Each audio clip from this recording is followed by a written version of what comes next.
Assalamualaikum Bapak, perkenalkan nama saya Dr. Fatir. Di sini saya dokter yang berjaga di saat ini. Di sini saya ingin sebelum mencatat identitas Bapak ya. Boleh. Dengan Bapak siapa Pak? Dengan Bapak Ahmad. Bapak Ahmad. Di sini berapa Pak? 21 21 tahun. Oke, tinggal di mana Pak? di Mangsa. Oke.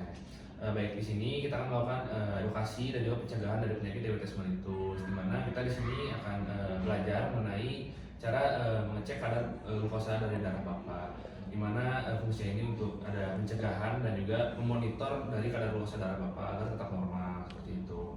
Nah, kita bisa mengecek kadar glukosa darah dari Bapak atau dari kita sendiri dengan menggunakan alat glukosameter. Di sini kita ada alatnya glukosameter dan juga ada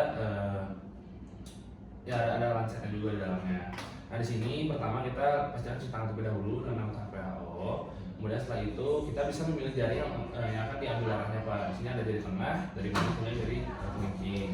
Di sini sebelum melakukan pengambilan darah kita siapkan alcohol swab. Kita bersihkan area yang akan diambil darahnya.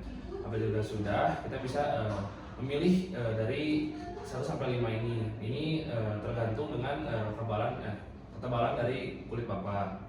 Dan di sini paling tinggi nomor 5. Kalau sudah, kita bisa tusukkan. Nanti akan keluar darah sedikit. Lalu kita bisa tempelkan pada strip dari alat glukosameter. Nah, kita tempelkan, kita tunggu sebentar, nanti akan keluar hasilnya di layar. Kita bisa lihat kadar glukosa darah Bapak itu sebelum berapa. Nah, pemeriksaan ini bisa kita lakukan sesudah makan, kemudian 2 jam setelah makan, ataupun sebelum tidur Pak. Itu apabila rutin lebih bagus lagi Pak, supaya lebih termonitor. Dan nanti bisa dikonsultasikan ke saya Pak, seperti itu. Nah, kemudian di sini setelah itu kita bisa melakukan pencegahan dari hipoglikemi. Jadi kan untuk mengecek kadar glukosa darah, dan ini untuk pencegahan hipoglikemi. Hipoglikemi itu artinya ketika tubuh kita itu kurang gula Pak ya, alias lemes ya Pak kalau bahasa awamnya. Di sini hipoglikemi itu ada 2, ada otonomik dan juga sama neuroglycopenic. Di sini kalau di otonomik ini tandanya ada rasa lapar, kemudian ada berkeringat, gelisah, ada juga kebal Pak ya, rasa baal. Nah, kemudian gejalanya juga ada pucat, terus ada tachycardia itu tekanan darah yang meningkat. Nah, untuk neuroglycopenic tandanya ini ada lemah, lesu seperti itu Pak. Kemudian bisa kita juga pandangan kita tuh menjadi blur gitu Pak, blur dan juga pandangannya menjadi gelap untuk neuroglycopenicnya. Nah, setelah itu kita bisa beri makanan yang mengandung karbohidrat yang sederhana Pak, supaya si gula yang kurang ini dapat dibantu atau digantikan dengan cepat dengan karbohidrat yang sederhana ini, seperti ada nasi, roti, gandum dan lain-lain Pak, yang masih banyak. Nah, kemudian kita bisa menghindari makanan yang tinggi lemak Pak ya, karena itu bisa menghambat lah, atau bisa menjadi hipoglikemi kembali. Maka perlu karbohidrat Pak ya, karena butuh gula. Nah, kemudian kita bisa memberikan gula juga Pak, air gula seperti gula cair, kita masukkan dalam air, kita aduk. Nah, kita bisa meminumnya untuk hipoglikemi yang ringan. Ya. Nah, apabila hipoglikemi berat, kita bisa menghentikan obat anti diabetes Pak. Itu karena dapat bisa menyebabkan lebih parah gejalanya Pak. Kemudian setelah itu kita bisa membawa ke fasilitas kesehatan terdekat supaya nanti bisa ditangani lebih lanjut oleh tenaga medis seperti itu Pak ya. Nah, kemudian kita juga bisa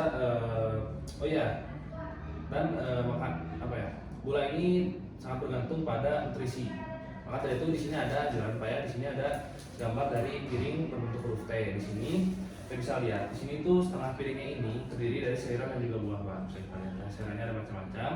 Kemudian seperempat dari piringnya ini akan dipenuhi dengan biji-bijian utuh dari beras, gandum ataupun pasta. Dan juga seperempat dari piring makan juga diisi dengan protein Pak, ada ikan, daging, dan lain-lain. Ini anjuran supaya gizinya itu terpenuhi Pak, gizi dari Bapak itu, maka tidak akan ada hipoglikemi seperti itu. Kemudian ditanyakan Pak? Cukup. Oke. Selanjutnya yang terakhir itu ada juga aktivitas fisik Pak, di mana kita itu disarankan atau dianjurkan dalam seminggu itu kita berolahraga sebanyak 150 menit Pak, dan dianjurkan juga untuk diberi jeda Pak, alias seminggu itu 3 kali. Nah, seperti itu. Nah, tujuannya itu untuk tetap menjaga kadar glukosa darah Bapak supaya tidak berlebih dan tidak kurang seperti itu. Dan mungkin sudah cukup Pak yang ditanyakan Pak? Cukup. Sudah cukup Pak untuk edukasi tentang sendiri sudah selesai. Bila kurang mohon maaf. Wassalamualaikum warahmatullahi wabarakatuh.